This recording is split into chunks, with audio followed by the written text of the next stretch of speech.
అవునా కదా? చెప్పండి మీరు. ఇకపోతే మీరు అందరూ మా సోదరులు మాట్లాడుతున్నారు, చాలా మంది చెప్పారు. ఆయన అన్నయ్య వారు అస్సలు ఇక్కడ చెప్పాలంటే 1200 మంది ఒక యువకులు మన తెలంగాణ బిడ్డలు రోగం వచ్చి చచ్చిపోయి, నొప్పి వచ్చి చచ్చిపోయి, వాళ్ళు బలిదానం త్యాగం చేశారు. ఎందుకోసం చేశారు? తెలంగాణ కోసం త్యాగం చేశారు. మరి ఆ మహనీయుడు ముందు చూపుతోని ఆర్టికల్ 3 కనుక పొందుపరచకపోతే ఈ రాష్ట్ర ప్రజలు 12 లక్షల మంది ప్రాణత్యాగం చేసినా ఎవ్వడు తెలంగాణ రాష్ట్రం ఇవ్వకపోతుండే, ఆ రాష్ట్రం కనుక రాకపోతుండే.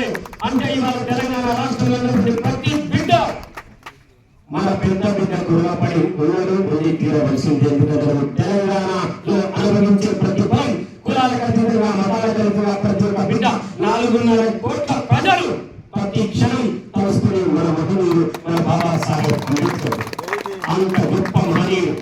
మరి ఎందుకంటే ఎప్పుడైనా సామెత ఉంటుంది, ఎక్కడి పోయినా ప్రపంచంలో విమర్శలు ఉంటుంది, ఎప్పుడైనా బలవంతుడు బలహీనుడు ఏం చేస్తూనే ఉంటుంది.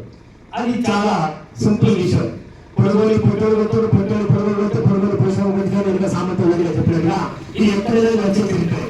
కానీ మన ఆయన ఒక మహనీయుడు తోడుస్తూనే ఆలోచించి ఆర్టికల్ 3, ఎందుకంటే శాసనసభ యొక్క సంబంధం లేకపోతే ఆ ప్రజల యొక్క ఒక ఆకాంక్ష నెరవేర్చాలంటే ఆర్టికల్ 3 పొందుపరచు. మరి ఎవరైనా అడిగినా ఈ వేదిక మీద మన ముందు కూర్చోవడం, ఇక్కడ కూర్చోవడం మనమైతే నేనైతే ఆయన కలలేదు. మరి మీరు కలిసి నాకు కలదు, కానీ కలుగుతున్నా కూడా నా రాబోయే తరానికి ఇబ్బంది కలగదని మన గురించి ఆలోచించిన మహనీయ యొక్క విగ్రహాన్ని అట్లీస్ట్ 135 సంవత్సరాల తర్వాత తీసుకొచ్చినటువంటి నా యువ కిషోరాలు కాదు మరోసారి